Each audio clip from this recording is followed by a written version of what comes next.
Tracking, alerting, protecting. This is WKYT News at 5:30. Showers and thunderstorms continue out there this evening, some on the strong side, and we are tracking them very closely for you with Defender on this first alert severe weather day. A Clay County man is remembered after he's killed in a head-on crash in Clay County over the weekend. He worked his entire life to save for his family, and in an instant, it was all gone. How it happened, coming up. WKYT News at 5:30 starts now.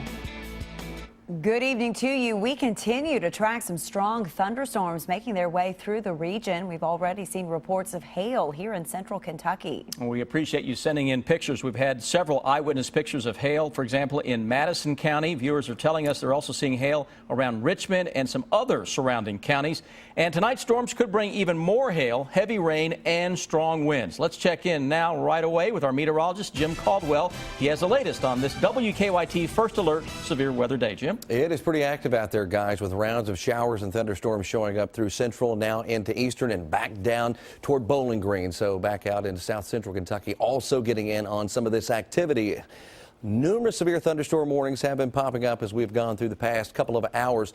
The latest that we still have active, we find that out in eastern Kentucky. The folks there in Wolfe County now starting to feel some of it as it's pressing in on you, as well as the folks right now in Irvin. You see this blue shading on radar. That's an indication that we are seeing some more hail trying to blow through that area. This storm in particular has had a history of producing hail. I've got a picture I'm going to show you in the full forecast here in a few minutes. It's right along I-75 close to exit 83 of hail, again looking like snow on the roadway down there as well. So this warning goes for the folks in Estill, Lee, Powell, and Wolfe until 6 o'clock here this evening. Again, hail the primary threat, but you're also talking about some pretty strong winds associated with some of these thunderstorms. That storm also producing a better than 60-mile-per-hour wind gust just a little while ago out in parts of Madison County. More thunderstorms are coming together, and they will continue to trek toward us as we advance through the evening. I'll have the very latest on these coming up here in just a few minutes.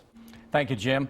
A Clay County community is remembering a man killed over the weekend in a crash on Highway 421. Deputies say 26-year-old Rodney Bolin crossed the center line and hit a Ford Ranger head-on. The driver of that Ranger, 50-year-old Ronnie Mitchell, was killed. Two of Mitchell's passengers were flown to UK hospital. WKYT's Sam Smith spoke with officials there in our top story.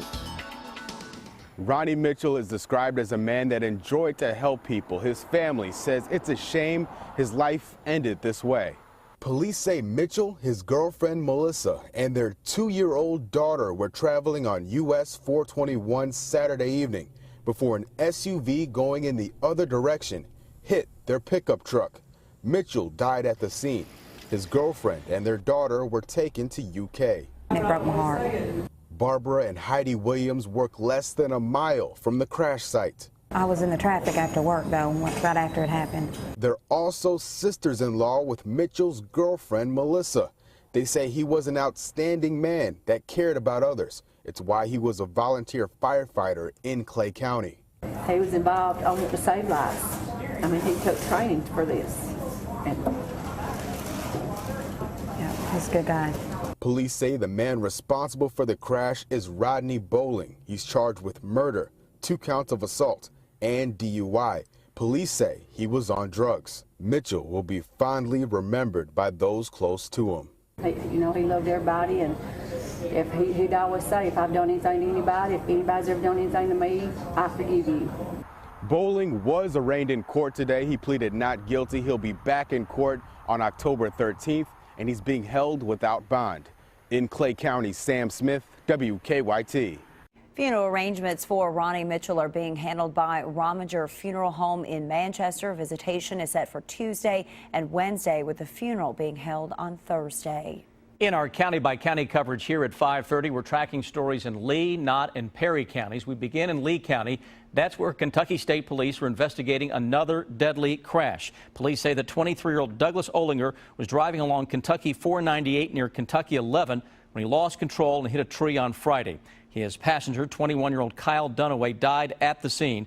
Olinger and another passenger were taken to UK hospital with non-life-threatening injuries. In Knott County, a man accused of shooting and killing a 19-year-old man over the weekend will go in front of a judge tomorrow. 21-year-old Miles Hamilton has been charged with murder for the death of Zachary Murphy. Police say Hamilton shot Murphy after an argument at the Knott County trail ride early Sunday. Hamilton is scheduled to be arraigned at 9 a.m. And in Perry County, a few $100s in metal and possibly a few $1,000s in damages.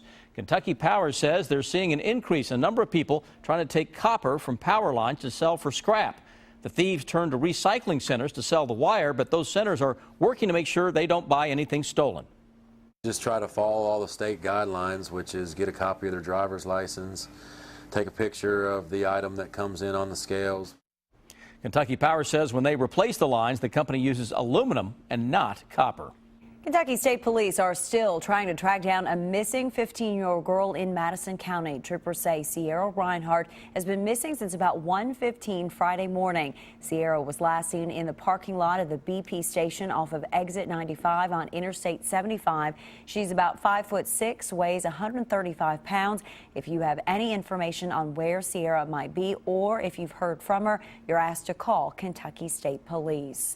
A recent Georgetown College graduate is being honored tonight at the college. Erica Hagan was killed last month in Chile, where she was teaching English. WKYT's Victor Puente was at the memorial for Erica and has more on how much of an impression Erica left on the college. It's new at 5:30. More than 100 people came out this afternoon for the memorial service for Erica Hagan.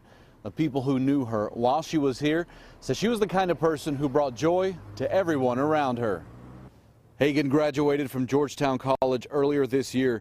She was originally from Callaway County and came to Georgetown to study psychology and Spanish. In September, the 22-year-old was working in Chile as a teacher when she was found dead in her apartment. South American officials said she was murdered.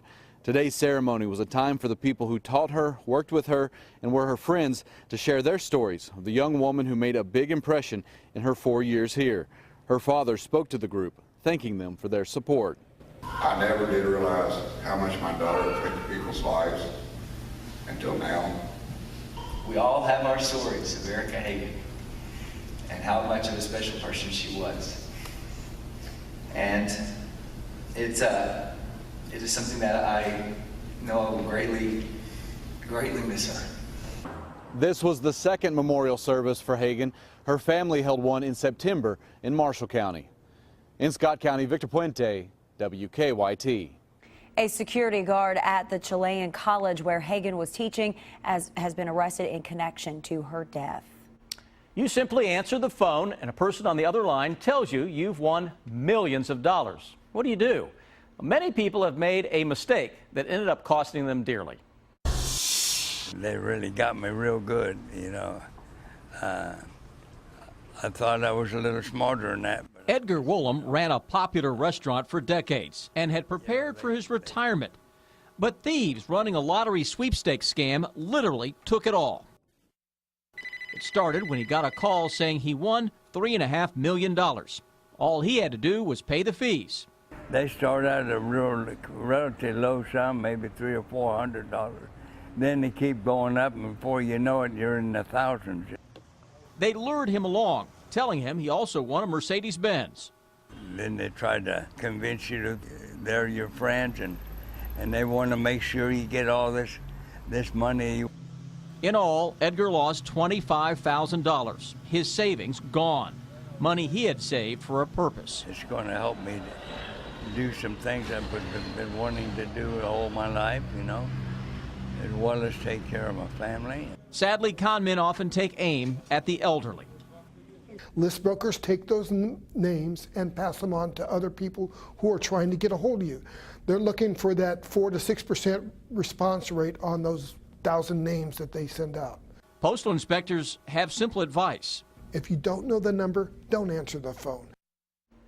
We've repeated it here many, many times. Postal inspectors urge you to keep this in mind. No legitimate lottery will ever ask for money up front.